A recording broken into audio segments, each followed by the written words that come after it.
Okay guys, you guys have been asking where the Silverado is. I've been picking away at it over the last few months since the last video. And this is the sad state of the engine that came out of it. I think about 800,000 kilometers on it now. I think I blew a head gasket. The injection pump was pretty tired. So instead, I built this. Now, we've built lots of 5.9 Cummins on the channels before. This video, we're not going to talk about how to build a 5.9. You can check the previous videos on that. We'll talk about things like how to put a dual plenum intake on a P-pump 24 valve with compounds and make it look very, very pretty in the meantime. Here we go.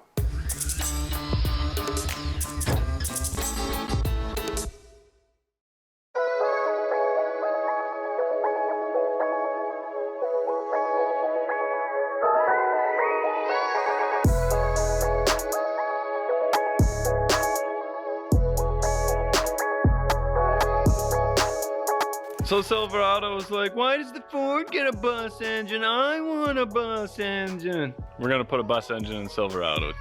I bought this truck in 07 and it's done a lot for me and I think it deserves a second chance, so. There we go. Is it really worth it? So we got a nice south bend clutch, an absolute must. We're gonna bend lines around a dual plenum intake if I can make that work. And power driven diesel built us a brand new injection pump. All right, so a couple things that really motivated this build to speed up a little bit is the transmission. It started out in 5th gear and it was like a massive clunk, like something slipped and then caught again. And then, so it's like very simple solution to fix that is to just not use 5th gear. But then it started happening 4th and then a 3rd, and then it was pretty sketch driving it.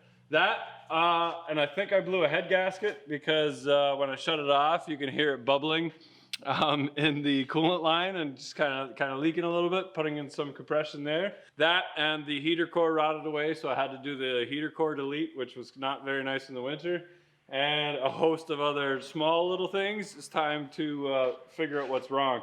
We're gonna get this timing cover off so I can get that sandblasted. We need that for our 24 valve so we can run the P-pump. But first I want to pull that transmission off and see what's going on. I'm thinking it's something right in that clutch. Now, it wasn't the best clutch, it wasn't the worst clutch, but I did really put that to work. So, here we go. The input shaft is still okay. Interesting.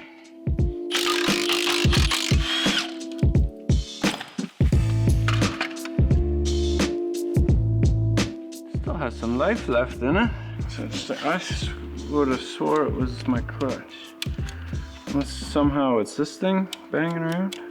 Wouldn't hold up to what we're gonna feed it with the new engine, but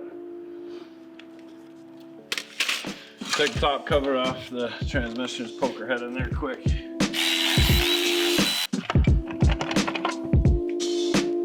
This doesn't even look that terrible. I was expecting worse.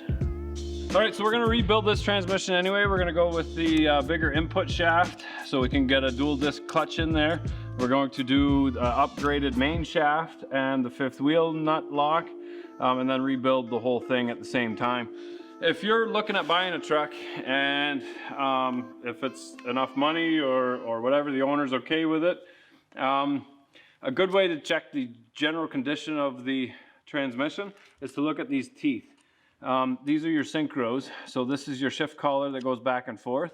And in between this gear and this gear is a clutch lining, more or less the same as what's on your clutch. Now what happens is when you go to shift, it moves this gear over and that lining slows down the gear so that they end up the same speed. And then you slide your collar over and engage this gear to this gear. And if all these points are worn off of the teeth, it means that the lining is gone and it's still rotating, and you start grinding it, and when you grind it, you grind the teeth off. So if you're gonna buy one of these out of a guy's garage and he swears it's good, just take the cover off, bring a little bit of silicone with you, that's all it is. Just a dozen or so bolts on the outside, and all you have to do is look at the condition on how sharp these teeth are. 3rd gear is always the one that goes out, but if you look here, they're sharper than these ones. These ones are starting to wear here a little bit. You can see they're just dull a little bit. I have another transmission here that is completely gone.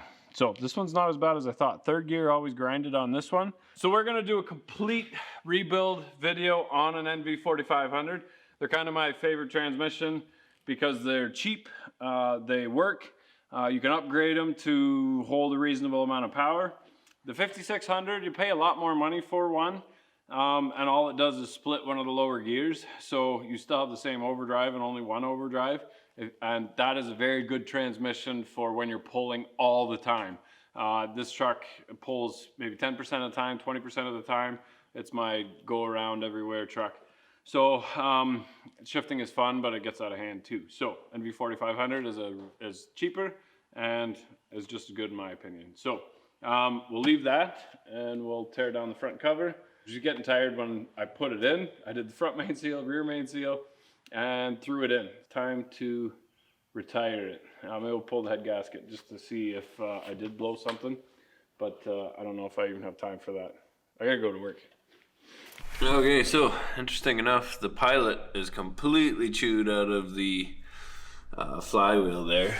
So I'm wondering if the transmission issues are a little bit more than we thought.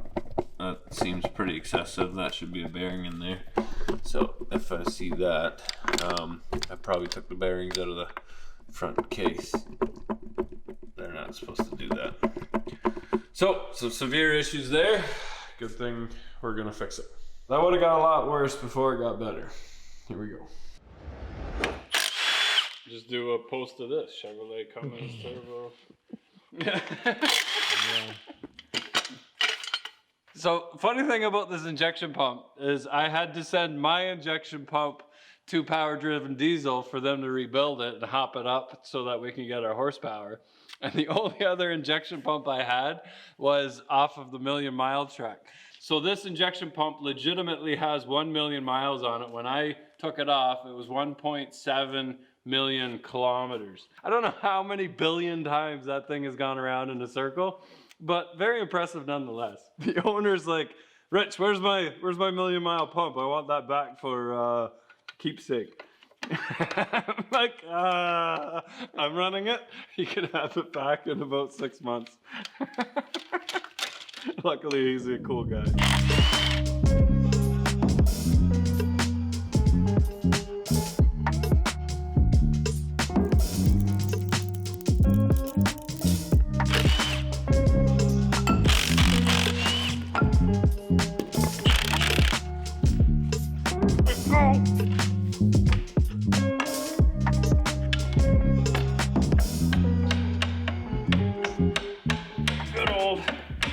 Canadian rust.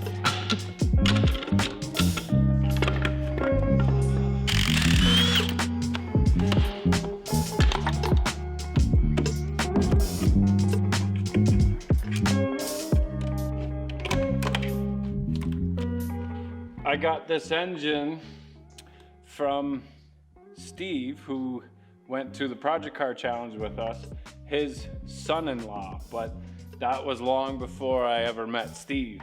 And I met his son-in-law through this engine. That's how I met Steve. And he bought the truck off of someone who went around to job sites and delivered or tried to sell Chinese tools. So presses, lathes, welders. And years before that, I bought the giant plasma cutter and welder that I did reviews on way back in the channel. And I bought them out of the back of the truck that this engine had in. So when I got that truck, the name was peeled off of the door already, but I read it, but it was just too far gone. We made our first viral video with that one, doing just a spoof on how to get rid of tailgaters. I think we're up to 2.3 million views on that one. So, so quite a history with this engine. It's kind of sad to see it go, but at least the timing cover will live on forever.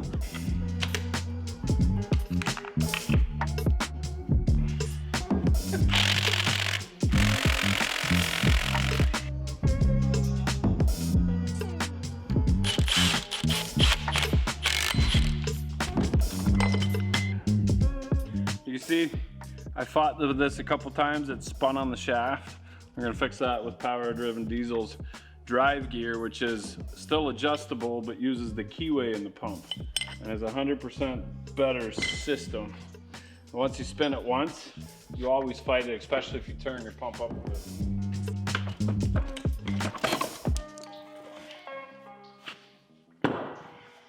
Camshaft. Let's see how gross and dirty it is in here. I've never pulled the valve cover since I did it.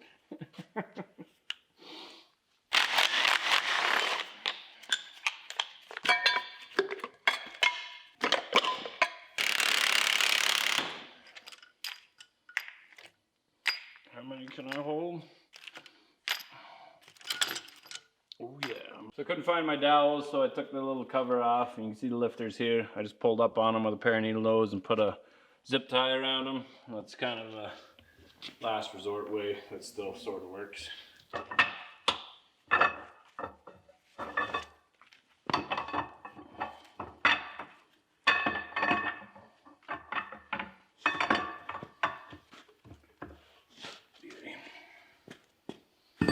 Cam looks to be in good shape. All the lobes are still there.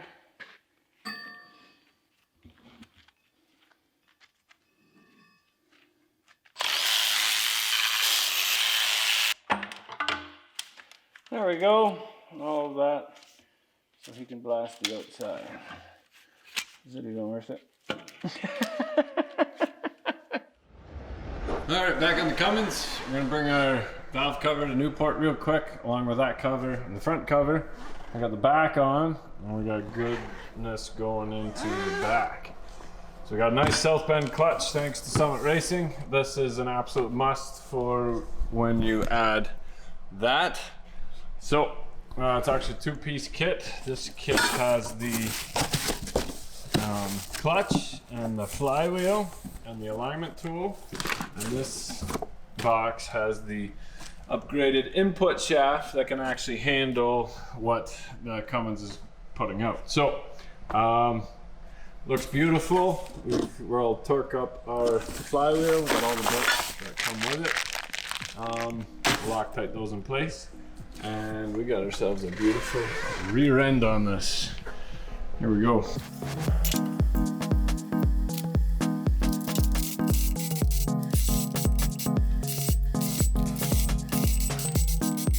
Typically I pull the seal off very carefully and look at the bearings underneath, and usually there's nothing wrong with the bearings, but they're chintzy on the grease. Not these ones. They're good to go. So pop the seal back in again. Super easy. So nice. It's clearly marked flywheel side. Just put it back in the way that you found it, and then it's also painted with red. So red goes red.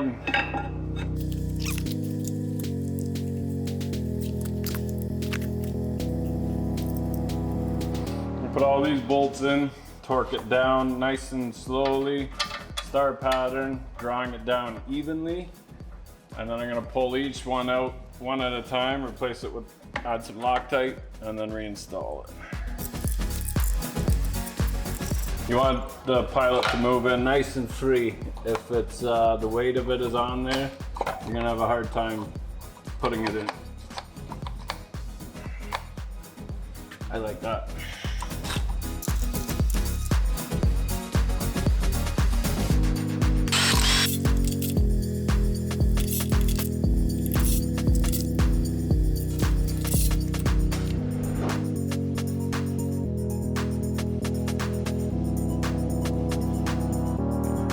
So I got the timing cover and the valve cover back from Newport.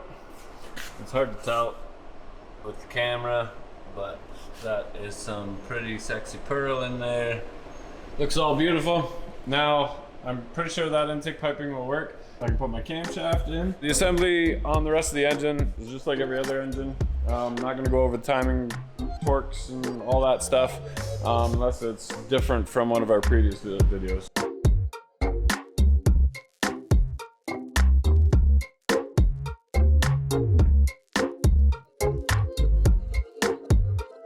Alright, so timing cover's on, camshaft is in. I didn't do the front cover yet. I'm still screwing around with the pump and that. So we can put our top end together and bolt our valve cover down, protect our nice clean head. So we're gonna start with the injectors. And we got some power driven diesel 100 horse injectors. We throw those in, some new crossover lines, and then we can tighten our fittings into our line. Then we'll assemble the rocker cover, which has been, all the rockers which have been soaking in oil.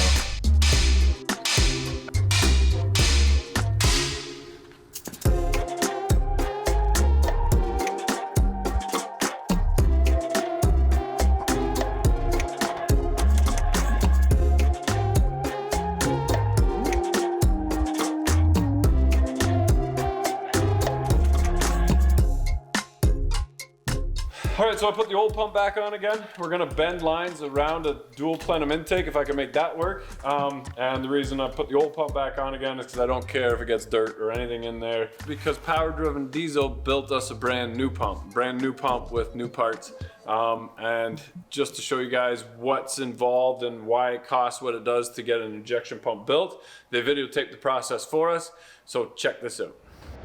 Hey guys, this is Meyer at Power Driven Diesel, and today we are building this P-Pump for DEBOSS Garage and his P-Pump 24 valve Silverado. So we got all the parts laid out on the bench right now. Let's go check out what goes into it, and then we can start throwing it together. So here is all the parts laid out on the bench. Just kind of a brief overview here. Obviously we got your camshaft with the rear bearing on it. Obviously that's what's pushing the plungers up, which is what it's injecting fuel. We've got the bearing that rides in the middle there, just kind of helps support it. We've got the tappet, which rides on the cam, and the return spring and all that. We got the plunger and barrel assembly. That's obviously what is actually doing the pumping of the fuel. Some hardware there just to kind of hook it up. We've got the timing pin. So this is what's inside the pump. So when you're pin timing your pump, that's what you're engaging on. That's actually a taper fit onto the back of the cam, and that's how that spins around. We got the front bearing there. We got some, just again, hardware. We got a rubber dampening system to keep the more sensitive governor away from the rough harmonics of the cam. That way it's a little bit smoother and doesn't have any weird fueling characteristics. This is kind of just your overall governor assembly, linkages, levers, and all that stuff. They all work together to set your red line and idle quality and stuff like that. Obviously this is your flyweight assembly. So it's kind of cool to see that and how that looks and works, how it spreads with RPM and weight. Obviously your springs are combating that. On the topic of springs, we're putting our 4K governor springs in this thing with some new Bosch idle springs. That way, it's a 180 pump. It should idle just fine when we're done. We got 025s. Again, we're just trying to get some extra fuel out of this pump. So just max it out, get a little bit better power out of it. And same note, we're putting a Mac plug in this thing. So stock Mac plug limits you, say 85% fuel. Putting a Mac plug in there and then being able to put it on the bench and flow test it and calibrate it means you'll get everything the pump can deliver. And then last but not least, just the levers and linkages and stuff like that. So this is where your throttle hooks up, and so it's just kind of fun to see where that hooks up to. So anyway, we're gonna start throwing this pump together, and you guys get to watch.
pump together. We're on the test stand.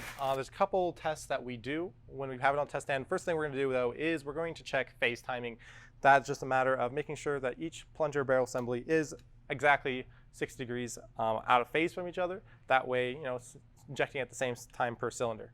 So we just hook up the air and we go ahead and rotate the pump until the plunger, you can hear the air stop, and that marks the start of injection. So that's that one. We can check that, and we're just going to check all of them, make sure we're good. And they're all 60 degrees out. Make sure they're all tightened.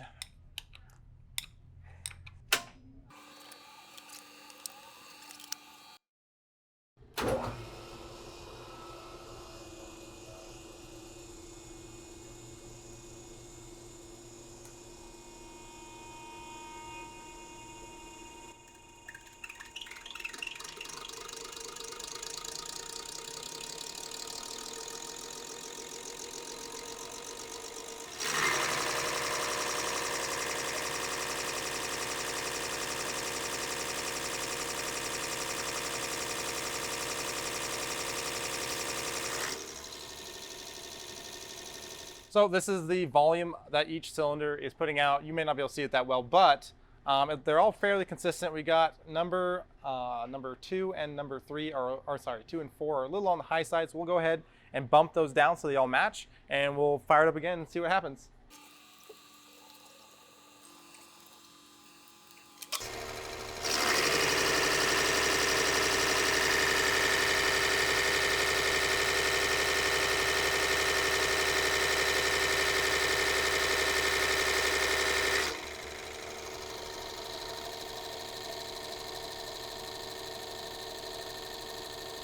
Okay, and I know you guys can't see that from there, but these all these plungers are actually flowing really close to each other. That small adjustment was all we needed. They are extremely balanced. We got pretty lucky with this pump. Apparently it's a pretty healthy pump.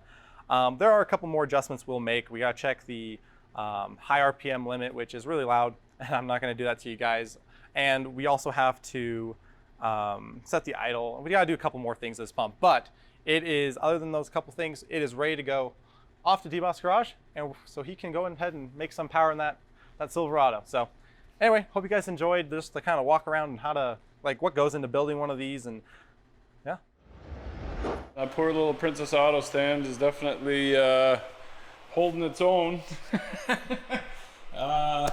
We've got the compounds on this side. We got the intake pipes getting cleaned up right now and ready for paint, and now I'm just working on this side of the manifold. So the issue is that you can't buy lines with a twin ram intake. But I think if I take this one off and cut it here and flip it over upside down and have it meet over here, then I don't need a high rise to give me room for my injection lines.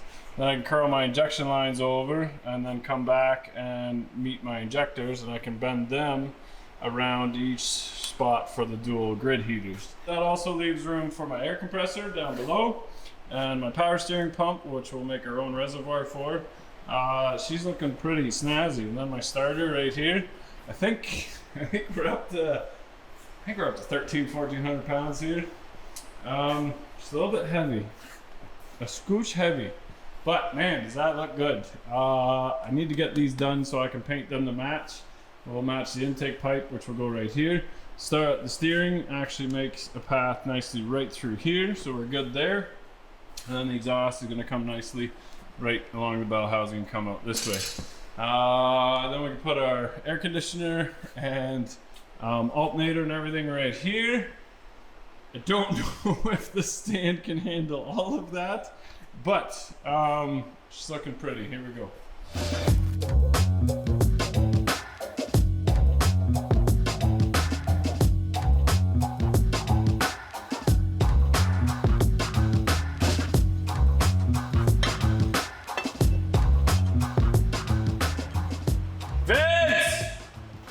Vince actually works all day. He's got a real job. Look how shiny that. No problem welding that. No problem. Okay, so piece I cut off was not long enough to turn around and make a nice union to here.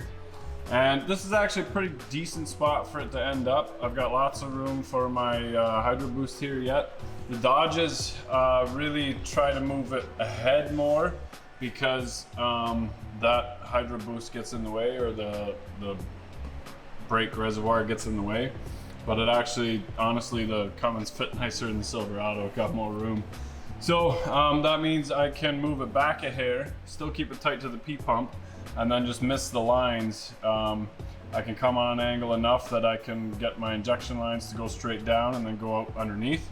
The ones from Banks, you have to get a new plate, and they're actually moved off center a little bit, and then up to clear the injection lines on the P-pumps.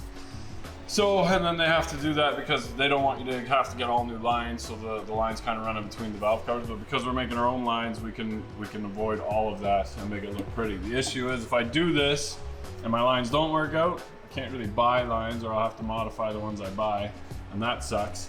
Or the intake's not going to work. But to make it easier, I bought just some square aluminum, 3" by 3" from Vic Powell in town. So we've got lots to work with. We'll make some nice clean cuts and then miter those over. So here we go.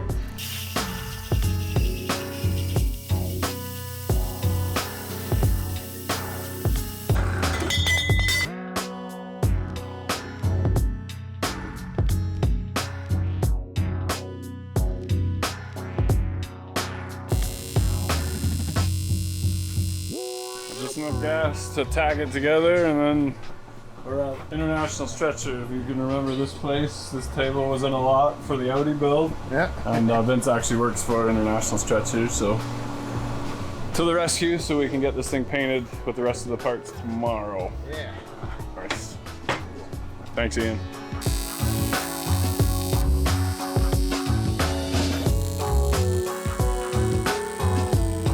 How's it welding? I got you nice new stuff. Really nice, new, pretty old. Well, no, don't look at that. Look, I gave you new steel. Pretty. This side good. What side? There's still a stack of dimes. It looks beautiful. You can call us Gil Banks with a lot more hair. He's got it on his face, and I got a little bit more on my head.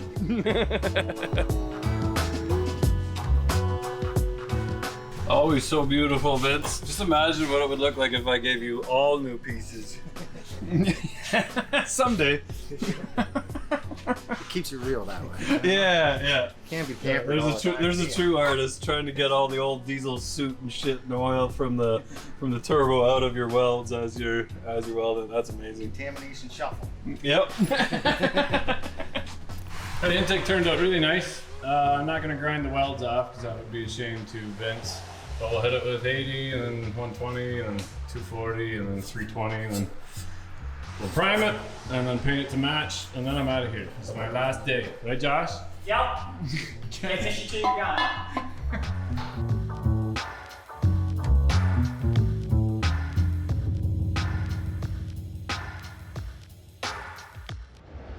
All right, so we got everything back from Dustin at Newport. Did a beautiful job on the intake piping. They're already starting to get dusty, but that's okay. They expect me to get stuff dirty. I'll wash it before we take it to the show, but we've got our old injection pump on there just so we can bend our lines around our intake. The intake turned out awesome.